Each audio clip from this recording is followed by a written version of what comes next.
Hi, this is Stacia, and I haven't done a video recently, so I thought I would share a game that I just played. Is a 1510 standard game on chess.com.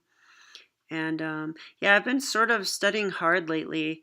I want to make progress and improve, and so I've been studying tactics puzzles quite a bit, and I thought I really want to break 1600 on chess.com, which I haven't done in rapid games.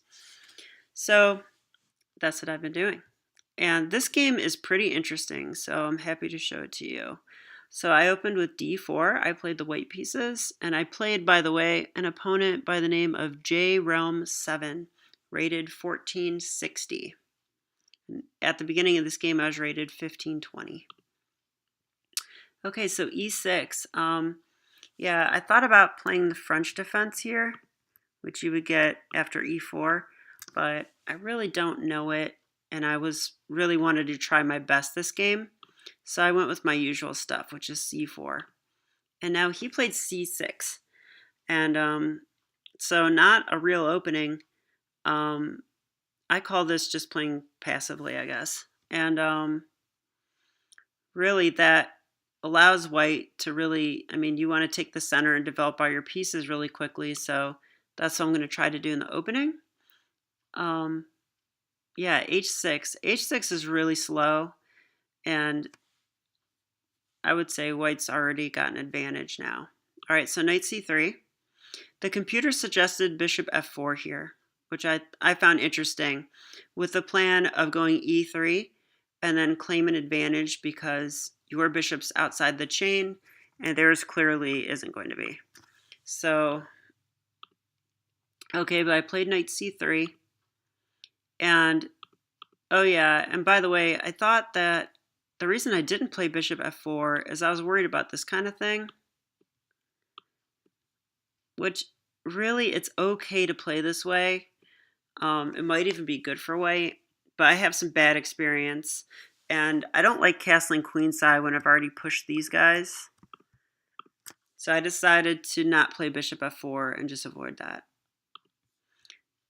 And it's fine to not play it. Knight c3 is fine. But to get an advantage now, I think I have to go for space, which means I'm going to have to play e4 as soon as possible. All right, so bishop e7, again, rather, I mean, a very flexible move. All these moves are flexible for him, I think. Yeah, and then e4. And computer says, the computer eval says I'm plus 0.8, but computer evals are notorious for liking space. So still not a walk in the park, let's put it that way. All right, so d6. Yeah, I don't know. If I was black, I would definitely play d5 and strike in the center. But d6, so sort of just holding back and waiting. So now I'm going to continue to develop my pieces. They played knight d7. And now I made kind of a weird decision. I decided to play d5. It's actually a little early for this, and the computer didn't like it so much. Really, I don't know that I should play d5 just yet. I should probably castle and play bishop e3 or something. And then maybe d5 is okay. But here is a little early, but it's not the worst. And my thought was just, okay, I'm going to just take some space. And I had enough on the square to play it. So he played e5, and now we're sort of getting what the pawn structure is going to be. So I get this sort of pawn structure in old Benoni openings, and then pretty much you got to play f4 or b4. I don't have a lot of luck playing on the queen side, playing b4. So I was already thinking, okay, I'm going to be playing for f4.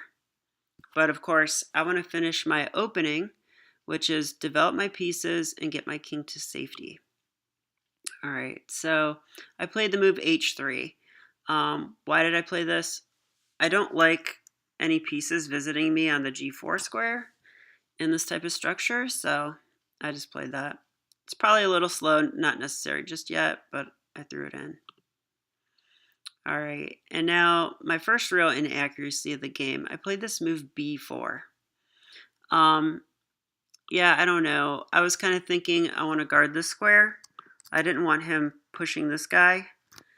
And but it's not really necessary. I also wanted to stop any knight c5 stuff, so I played b4. All right, and he played c5 now. Not the best way to continue. The computer actually says a5 is a testing answer to b4. And yeah, and I can see why already. Because like, let's say I play a3 to shoulder up this pawn. He can take, and now this pawn is pinned. So I could lose my rook.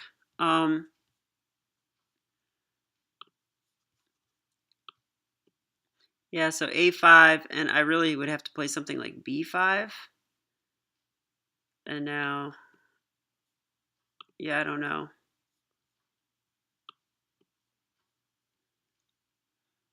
It looks okay to me, but yeah, I could see maybe this pawn being pesky later.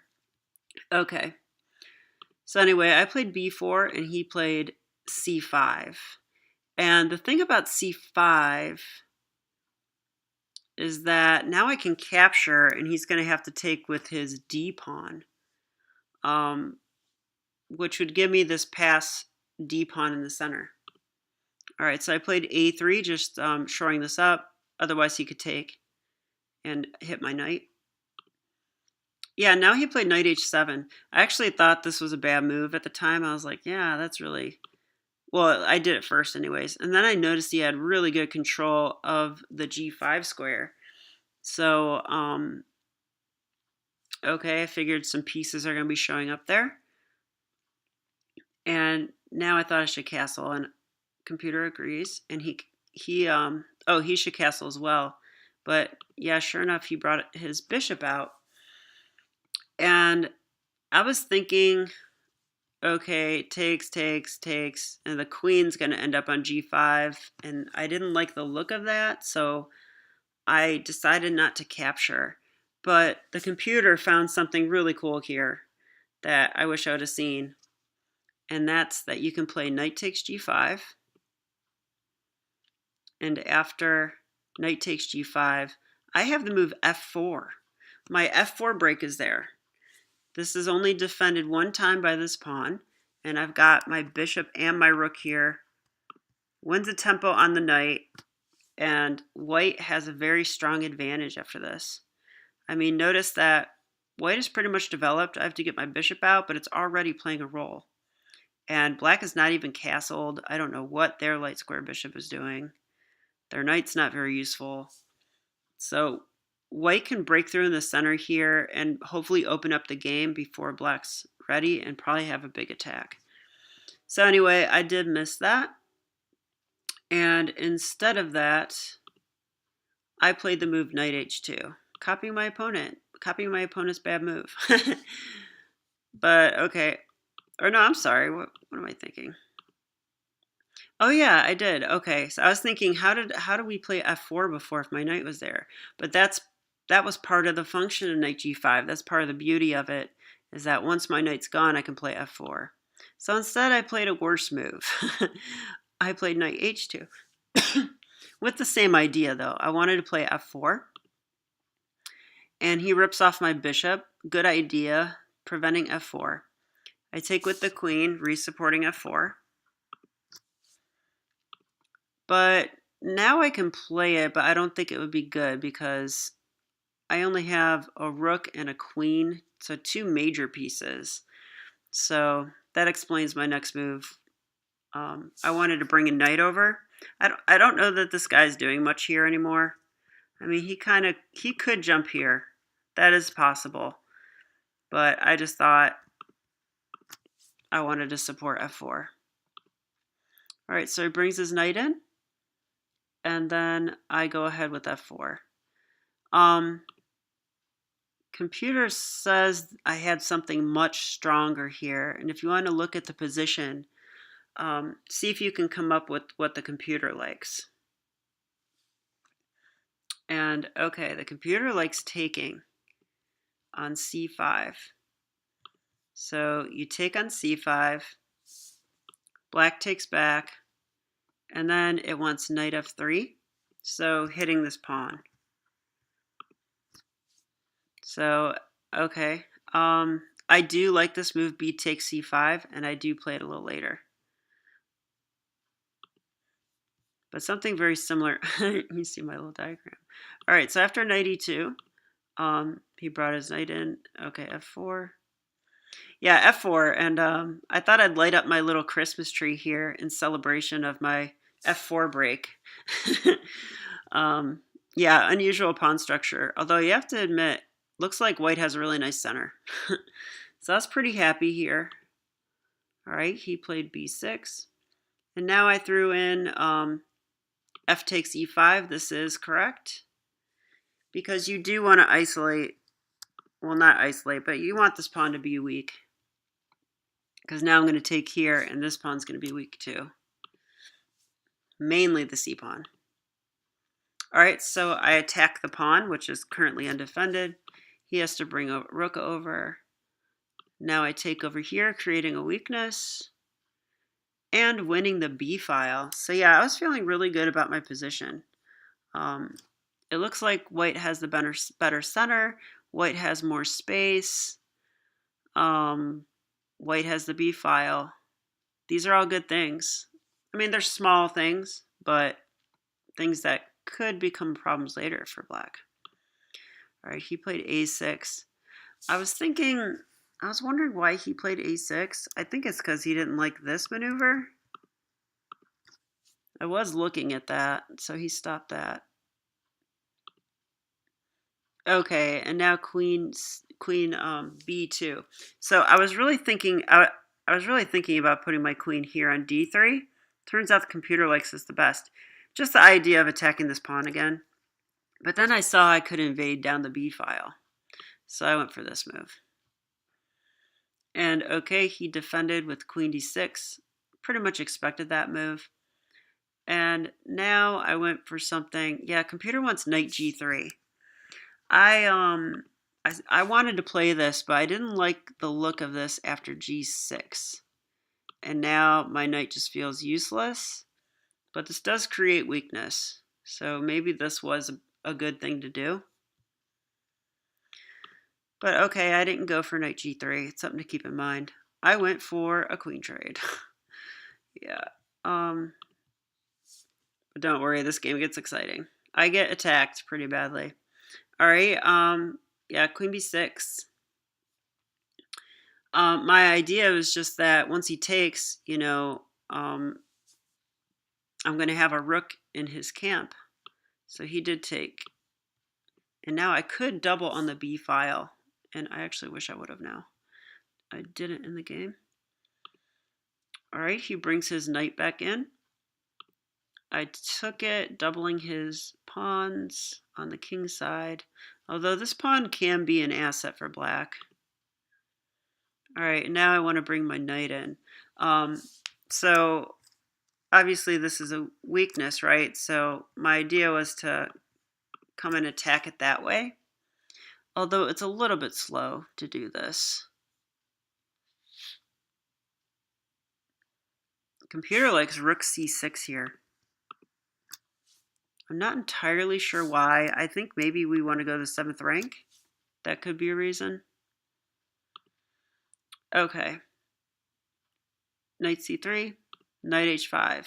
Yeah, and this caught me by surprise, although my time was I was starting to fall back on the clock quite a bit. I think I was down to 5 minutes already. This is a 15:10 standard, so I saw the knights coming here, and I figured, well, I kind of got to just let this happen and get my knight where it wants to be.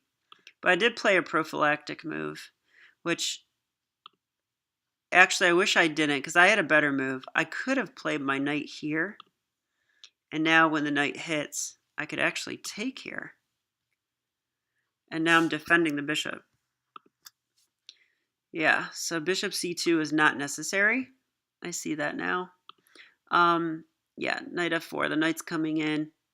Really good knight on f4. It's blocking my rook. It's pressuring my g pawn. I mean, you can see already this bishop could come in. So I was a little nervous, but I still liked my position here. All right, knight a4, going after the pawn. g4. Yeah, and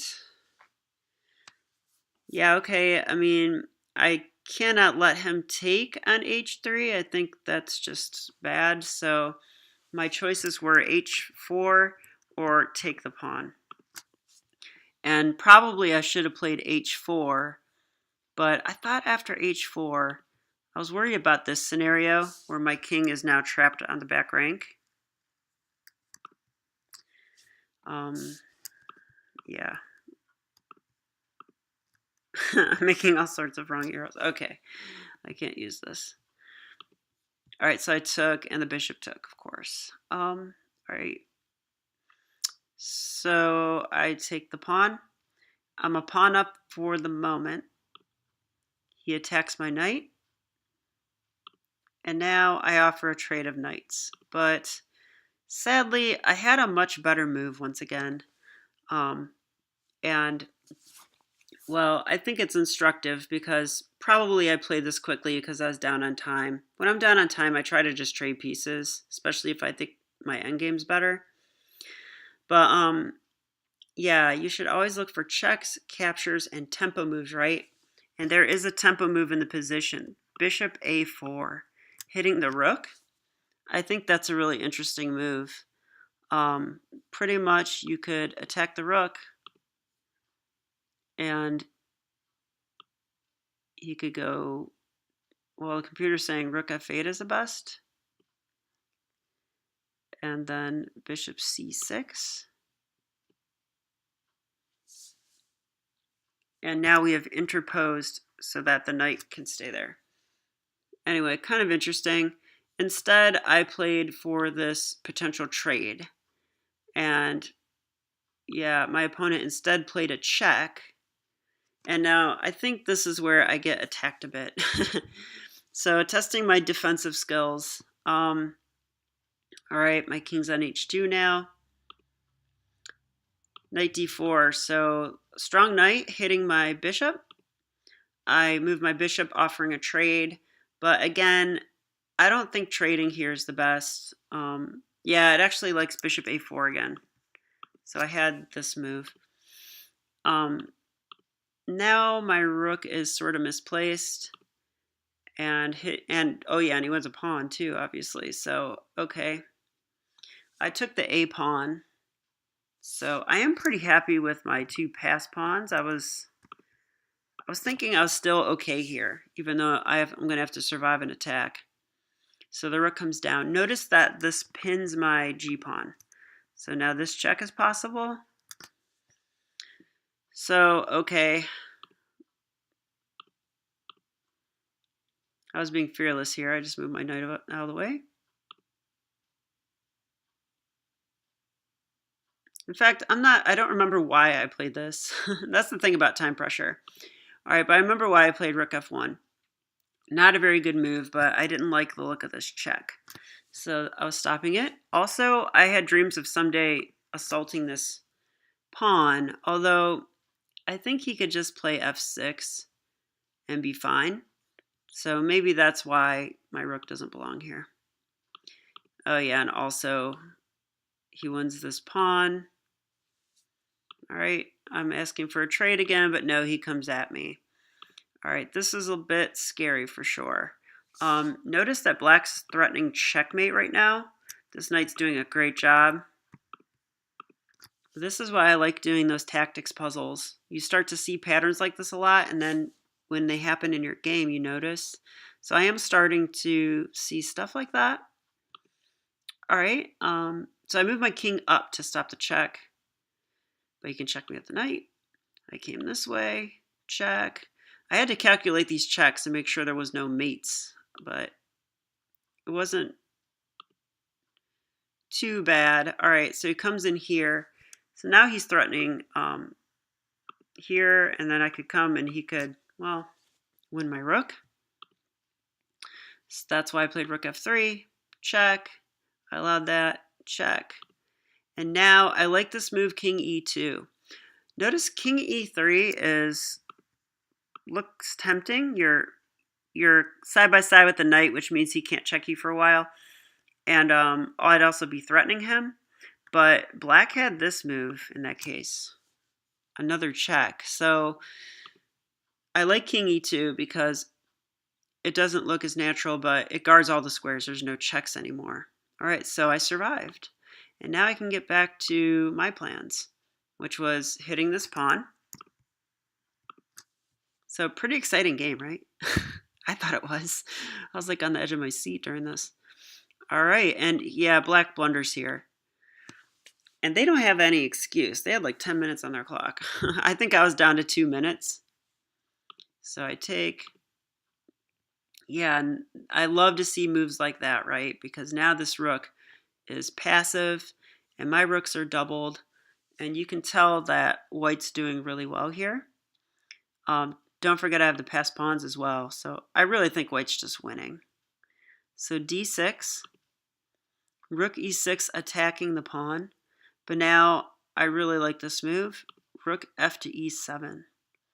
And he cannot take the pawn because that would be checkmate. So, and if he takes, I thought if he took my rook, I thought I could take with the pawn here. Yeah, d takes e7. He can come with the king, but then I have knight check. And now I'm forcing him away from the queening square. And white will queen and black will get checkmated. But that didn't happen either. Let's go back. Yeah, so he pushed his pawn. And now this is kind of funny. I actually have checkmate. I didn't even see this during the game, but okay, I had 2 minutes left. I was kind of freaking out. So I went ahead with the variations I knew. I took the rook. He took back, but now d7, and how do you stop me? He played this, so I guess his idea was to attack my rook. I don't think that matters. So I went ahead and queened, and my opponent resigned. Because the best you can do in this situation is maybe take here. I thought I would take the rook, and then they could play this way. And it's a rook versus knight, and I've got pawns on both sides of the board, so yeah, it's going to be an easy win for white. So I hope you enjoyed this game. I know that I did. I was happy to grab a win. I gained 30 rating points this weekend.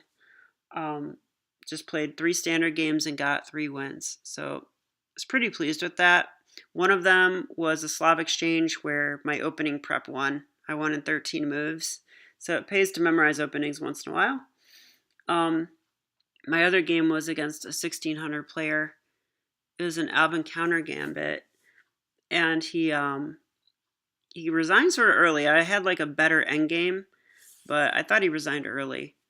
And then there was this game, which was actually pretty tough, but I feel like I did all right. Certainly I could do better.